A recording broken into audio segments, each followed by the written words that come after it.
ग्राम रबदा टोला अंबेडकर नगर प्रखंड नवा बाजार जिला पलामू में बाबा साहब डॉक्टर भीमराव अंबेडकर के 64वीं परिनिर्वाण दिवस के अवसर पर ग्राम विकास शांति समिति एवं माता सावित्री बाई फुले महिला मंडली के संयुक्त तत्वावधान में श्रद्धांजलि सभा का आयोजन किया गया। इस कार्यक्रम में गांव के महिला पुरुष काफी संख्या में भाग लिए।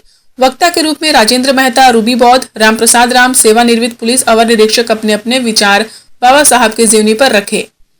राम प्रसाद राम ने कहा कि बाबा साहब का महापरिनिर्वाण 6 दिसंबर 1956 को आज ही के दिन हुआ था।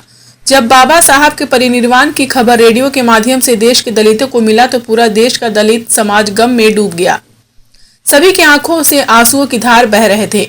जब बाबा साहब का पार्थिव शरीर मुंबई पहुंचा तो उनके अंतिम दर्शन के लिए मुंबई की सड़कों पर जन सैलाब उमड़ पड़ा। जो जहां था वहीं से हताश भागा चला जा रहा था। सभी के मुख से यही आवाज निकल रही थी, मेरे बाबा साहब को क्या हो गया, कल तक तो ठीक थे। बाबा साहब को जाना देश के दलित समाज के लिए अपूर्णीय क्षति था। दलित समाज के तारनहार, मुक्तिदाता, भाग्य विधाता चले गए।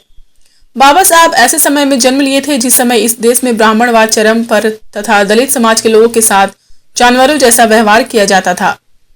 दलित समाज के लोगों को कोई भी मानवीय अधिकार प्राप्त नहीं था, लेकिन बाबा साहब उच्च शिक्षा प्राप्त कर बहुजन समाज के सारे बेड़ियों को काट डाला। बाबा साहब ने भारतीय संविधान लिखकर दलित समाज को सारे अधिकार दिलाए। आज बहुजन समाज के लोग जो पढ़ लिख कर बड़े बड़े पदों पर बैठे हैं वो बाबा साहब के संविधान में दिए गए अधिकारों के वजह से है। इसलिए बाबा साहब के उपकार को बहुजन समाज को कभी भी भूलना नहीं चाहिए। सभा का अध्यक्षता दीप नारायण राम तथा मंच संचालन मनदीप बौद्ध ने किया। सभा के अंत में दीप नारायण राम ने अध्यक्ष दिए भाषण देकर सभा की समाप्ति की घोषणा की।